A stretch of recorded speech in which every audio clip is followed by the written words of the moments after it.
Hi stamping friends, Melissa Kerman here with Melissa's Crafting Treehouse. I am an independent Stampin' Up! Demonstrator and I sell all the products that I share in my videos. Today's multifaceted 3D gift was created for my team members that attended the OnStage Local event in April 2019.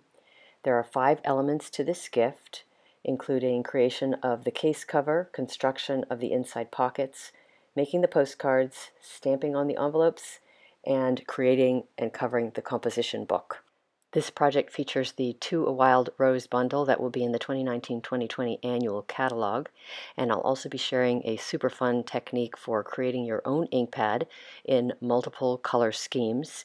So here is the To a Wild Rose stamp set and the decorated case that I've created, and I've also used one of the dies that coordinates with the To a Wild Rose stamp set, which is part of the bundle. So I'm going to start with stamping the 2 pieces that decorate the inside of the gift and then the cover of the gift. And I've made my own ink pad, as you can see right here. For this particular one, I've used Blueberry Bushel and Balmy Blue re-inkers, and just simply a piece of felt, plain white felt, and put it in my stamp case and added ink to the felt in whatever shape that I had wanted it to appear on my image. So you can create this type of ink pad and use it again and again. So this one obviously has some ink on it already, so I'm just testing to see if there's enough ink on there to get the resolution of the image that I want. And I've decided that it needs a little bit of help, so I'm re-wetting it with a little bit of water to see whether that will sort of bring it back to life. It still doesn't look quite like I wanted, so I'm going to go ahead and add a little bit more ink to it. You can see a little piece of plain white felt there. That's what I started with.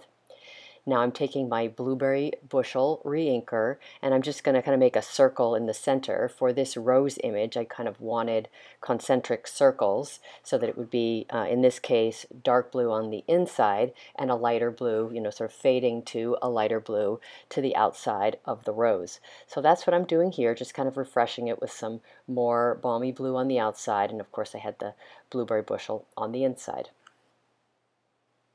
Now you may need to play a little bit with your ink pad to kind of get it to be where you want it to be as far as the depth of color.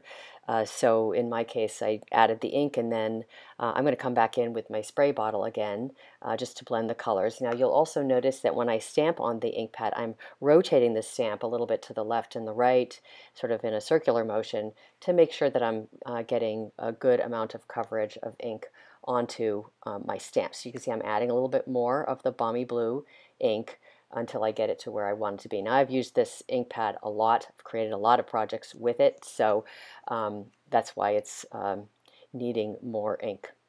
So now I've created different colors of ink pads in this way. Again, you can use them again and again. So I have put a label on my stamp case. This is just one of the Stampin' Up! Stamp cases that we get our photopolymer stamps in. And you can see I'm just showing the colors that I've used for each of these. Now for that second one, I've used a variety of reds and pinks and oranges, and I haven't used this one nearly as much as the other, so you can see my resolution and the depth of color that I'm getting when I stamp on that is pretty rich, so I won't necessarily need to add any ink to this. But if you, well, we're going to add more ink, or just to show you where the ink colors were put. I have Mango Melody in the center. Again, these are sort of concentric circles. And then Flirty Flamingo ink in the next circle. The next color is Melon Mambo. And then last but not least, on the very outside edge is some Pool Party. So, and I'm just doing it on the very outside edge so you get the tiniest little bit of a deep dark reddishness on the outside edge, which you can see there. Now you may have also noticed that what I stamped on the paper is a little bit different from what I stamped on the image that's on the case itself.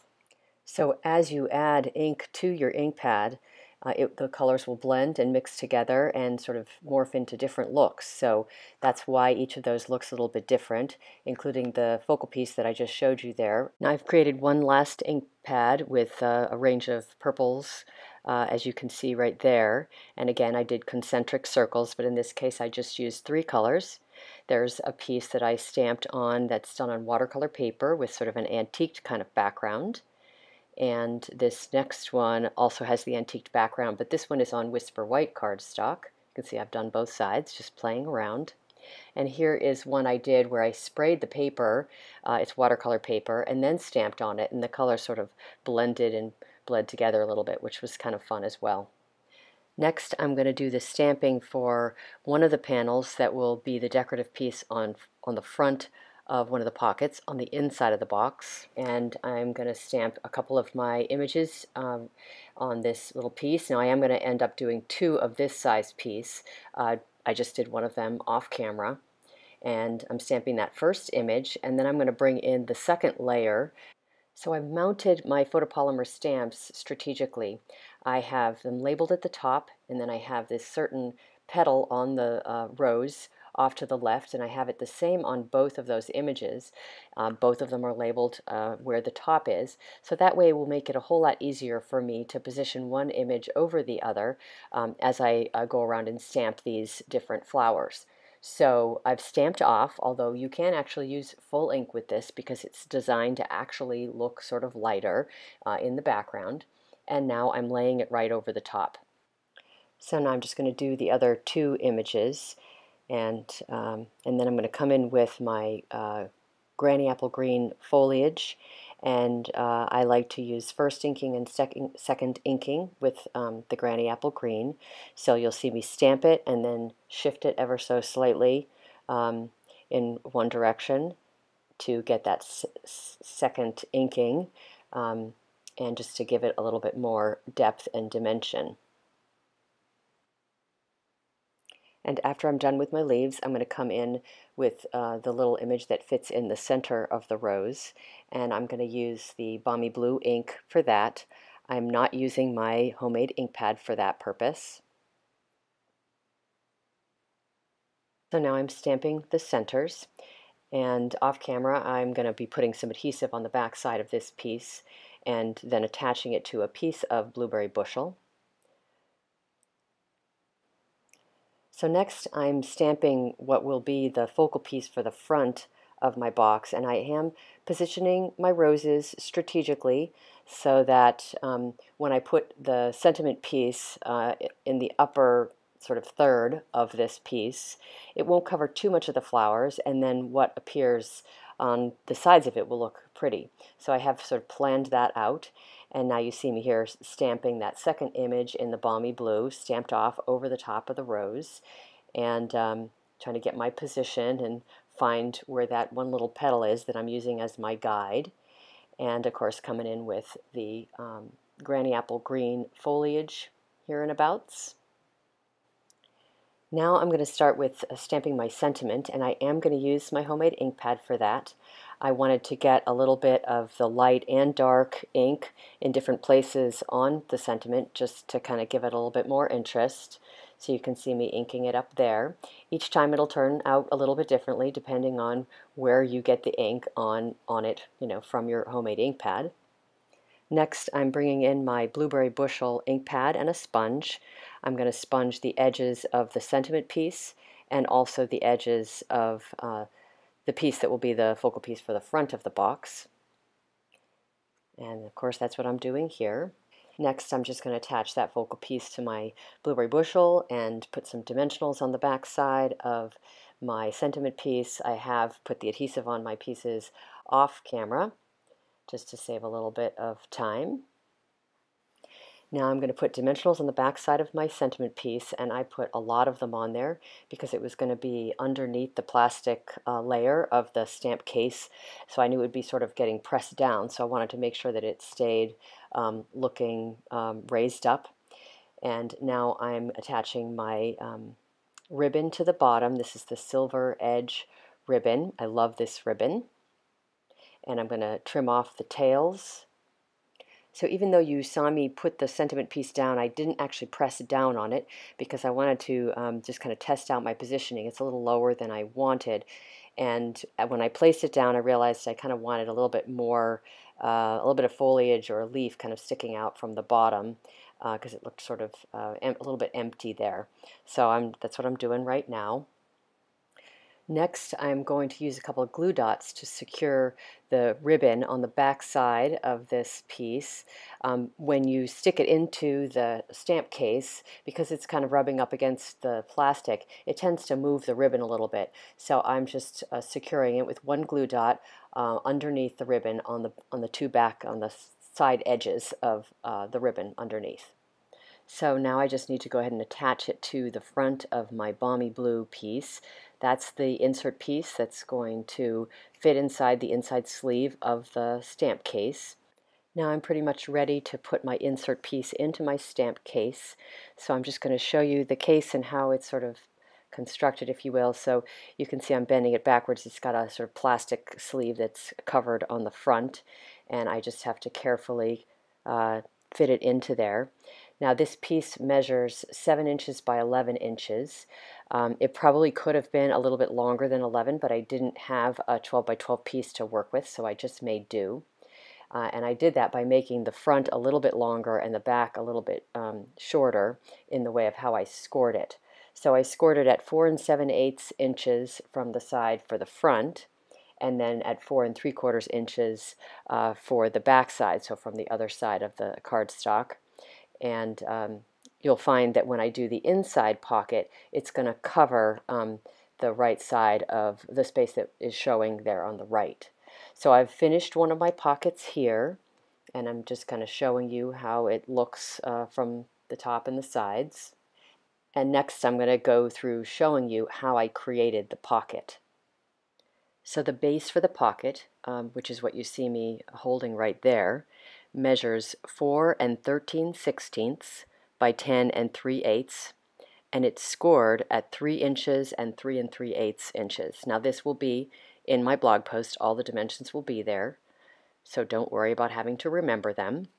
So you'll want to start by folding along the score lines and burnishing them with your bone folder so you have a nice crisp crease. Now you will need 2 of these pocket base pieces, one for the left pocket, which I've completed, and of course one for the pocket on the right, which is the one I'm working on right now. Now I've created a bracket to actually make the pocket, and you see a piece of paper right there. I like to score a long strip and then cut it down to smaller pieces, and that just saves me a little bit of work. So the bracket pieces measure 2 15/16 inches by 1 5/16 inches, and it's scored at 7/8 inches from both sides. So I did that long strip, and then I cut it down to the 2 15/16 inch length. Again, these dimensions will be in my blog post. So I've used tear and tape to on the 2 sides of the bracket, and I'm going to take off one piece at a time, and I did actually burnish those score lines before I took off the top piece covering the adhesive, and I'm just flattening it out, lining it up with the edge of the base of the pocket, and you can see I've got that on there. And then I'm going to do the same thing with the other side, folding on the score lines, burnishing them so they're nice and well creased, and then removing the backing of one of the sides of the tear and tape and attaching it in the same way that I did on the other side, folding it flat and then placing it along that edge of the front of the pocket. Now tear and tape is really strong, so once you put it down, you're pretty much done. Otherwise you have to use something like undo, or you're going to just rip your paper if you pull it off. So now I'm taking the backing off of one of the pieces on the side. I'm not going to take it off of the other. And then you just need to sort of tuck it in and line up the back side of the pocket base with the bracket. And you can see I'm doing it carefully, kind of getting it into position before I press it down so that I don't have to rip it apart. And now I'm going to do the second side, of course, pulling off the backing and then getting it into the position it needs to be. Now once I get it into place, I like to put it down on my table and press it down with my bone folder just to make sure that adhesive is really sticking. And now you may have noticed I put tear and tape on the back side of the pocket as well. So I'm going to start by removing just the bottom covering to the tear and tape, and then I'm going to pull up the sides but not take it all the way off, and that just gives me a little bit more control of my placement. Now I'm justifying the bottom of the pocket to the bottom of the balmy blue that's already been put into the case, and I'm also going to justify the pocket to the far right. So as I make sure that the placement is just right, then I can pull up the top and take the backing off the top piece of the tear and tape, and then remove the side strips, the backings to the side strips, and then place it down into its final position. And I've already done the decoration or the front piece to that right side pocket, and I'm just attaching it. I've already put adhesive on it. And now the inside of my box is all done. So the next thing I'm going to work on is the stamping for the little postcards that I have inside. And what I've done is create sort of a tone-on-tone strip of cardstock in 3 different colors. But what I did was I stamped a larger piece and then trimmed it down to a 3/4 inch width. And I did some that were oriented so that the strip would be along the bottom of the postcard, and a couple of others where it would be longer and it would be along the left side of the postcard. So I did stamp, of course, with my homemade ink pad, so you get some of that variation in color. And you can see here, I'm just showing you how I've stamped for the piece that, the one postcard that had the blueberry bushel, and of course showing you the other ones there as well. So now for the ones that were done on the balmy blue and the granny apple green, those I didn't use my own ink pad, I just used those 2 respective colors. So now I'm working on stamping on the envelopes. So these are going to be like super special fun envelopes. So I did one of my rose image, and then I'm going to superimpose that second image over the top using the balmy blue, just like I did before. And I've stamped off, and then I'm positioning that right over the top. And then I'm going to stamp a few leaves in the granny apple green. Of course, I'm doing the center there, and in this case I decided to do it in the blueberry bushel in the center of the flower instead of balmy blue. So here I am coming in with the leaves around the sides of the flower. And just like I did when I did my focal piece, I'm stamping it with full ink and then second ink, rotating it a little bit just so that I get some nice dimension in my images. So I did 3 envelopes and the 3 postcards, so they would look really pretty together. And I have these positioned on the right-hand side in the right pocket, and then I'll put the envelopes in behind my composition book. And then the next thing I need to show you is how to do the composition book. So I have stamped the front and back covers, again, the same way I just showed you on the blueberry bushel with the homemade ink pad. So as you can see, I've already stamped my blueberry bushel piece, and I just punched out the corners on 2 sides to give me a rounded corner. Now, after I made several of these, I realized that the composition books were a little bit inconsistent as far as the shape of the rounded corner.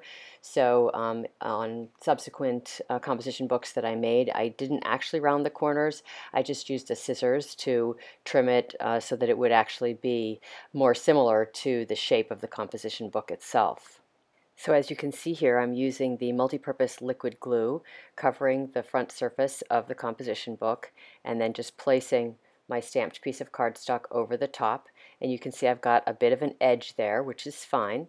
And then you just want to wait until the adhesive is, a little bit dry, and then trim off the edges. I may not have waited here, but if you don't, then you run the risk of it sort of sliding as you're holding it. So for the next step, you're going to use a sanding block to sand the edges.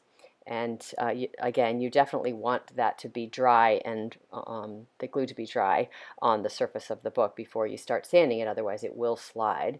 And you just kind of work at this, and the sanding, what it does is it makes the cardstock, the stamped cardstock, sort of look like it's fused with the cover of the book, and you kind of never really even know that it has a cover on it. So it makes it look really finished and pretty. So I will also be putting a piece of the stamped cardstock on the back side of the composition as well, but I'm just not going to show it to you here.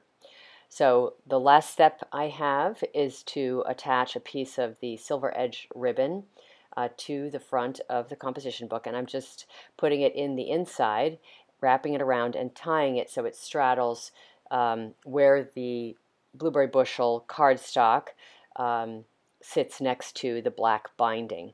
So just doing a nice little tie, trimming off the ends, and I'm all done with the composition book. My vision for this gift was based on the idea that when I travel, I always like to take some cards with me because I always have cards to send. So I thought this would be a great little case that would protect the cards, and I'd have a place to write down notes or a list of birthdays, and I could take it and all my materials would be well protected, and it would be pretty too. So my hope, of course, is that this is something that would come in handy for my team members as well. Plus, they would get some fun samples of some of the new products that are coming out in the annual catalog. I hope you've enjoyed my project today and will come back and visit me sometime soon. Plus, make sure to check out the video description below for lots of useful links. And if you enjoyed this video, please give it a thumbs up, share it with friends, and subscribe to my YouTube channel. Thanks for spending some time with me today, and happy crafting!